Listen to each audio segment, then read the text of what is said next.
My name is Jolie Booth and I am a theatre maker, an author and a pilgrim. In 2020, I set off on a life-changing pilgrimage, walking from Cairnlebole near Land's End all the way to Hopton-on-Sea on the Norfolk coast. It was 500 miles and it took me 7 weeks. And when I set off, I'd been living in Brighton for 20 years. I had been working in theatre for 20 years. I'd been married for 13. And by the time I finished the pilgrimage, I was no longer married. I no longer really did theatre, not in the same way. And I now live in Sark in the Channel Islands, which is a beautiful, magical island with no cars or streetlights. And I live a completely different life now than to the one I was living before. I now have a new partner who I'm totally in love with, and we're getting married next year. And yeah, things worked out really rather wonderfully from having had that experience. Off the back of it, a friend of mine came and joined me for a couple of days while I was walking, and she was involved in COP26 up in Glasgow, and she said it would be amazing for a pilgrimage to make its way up to the UN Climate Change Conference in 2021. So we agreed to work on it together, and we created Listening to the Land Pilgrimage for Nature. And in 2021, 28 people set off from London and we walked to Glasgow, and along the way we created a performance which we presented to the delegates in the Green Zone at COP26. We had such an amazing time, the 28 of us that walked up to Glasgow, and got on so well that people wanted to have the experience of walking the Michael and Mary line. So I suggested, well, why don't we go from east to west? This time, because we'd got into the habit of performing by this point, we performed the Mummers play of George and the Dragon.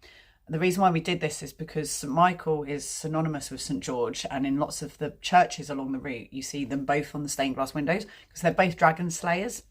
And so it felt really apt to be performing this Mummers play, which we went to Dragon Hill and we camped there under an apple tree with a crystal, huge rose quartz crystal buried underneath it in its roots. And we camped under this tree and we spent a week creating this Mummers play, and we were so proud of it, and we took it and performed it to people who I grew up with at this Tudor reenactment, and they loved it and they said it was hilarious, and that was a real compliment from people who really know what they're talking about.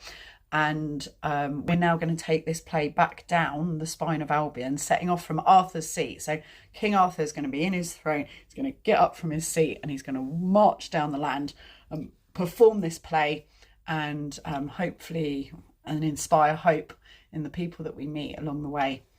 And I'm really excited. But I do need your help, because up until now I've been getting funding from the Arts Council to support the work that I've been doing. Listening to the Land was funded by the Arts Council, and so was Strolling Mummers Pilgrimage for Unity. But it's getting harder to get the funding. The amount that I'm asking for in this crowdfunder is enough to at least just cover my costs. And we do it in September because it's a perfect time of year to do it. It's out of season, so the campsites are still open, but it's cheaper to stay in places, and it's still nice enough weather, and the bushes and the hedgerows are full of food. There's blackberries and there's damsons, and it's just a really lovely time to walk. And hawthorn berries, I love hawthorn. So it really feels like a magical time of year and a transition, and it means when we get back we have the whole of winter to be able to rest and assimilate what we've experienced and what we've learned, because every pilgrimage without fail is a huge teaching and a huge learning. So we'll be setting off in September. I'm trying to raise £2,000 to cover my costs back home, because obviously I still have to pay rent and everything while I'm away, and then just be able to afford to pay for my travel and to eat while I'm on the road. If that would be possible for you to help me, it would be amazing. Please, just even £5 makes a huge difference. If lots of people give me a fiver, even a couple of quid, then it will all build up. So I would really appreciate it if you're able to help me. So hopefully you're up for supporting this, and I say a huge thank you. Thank you very much.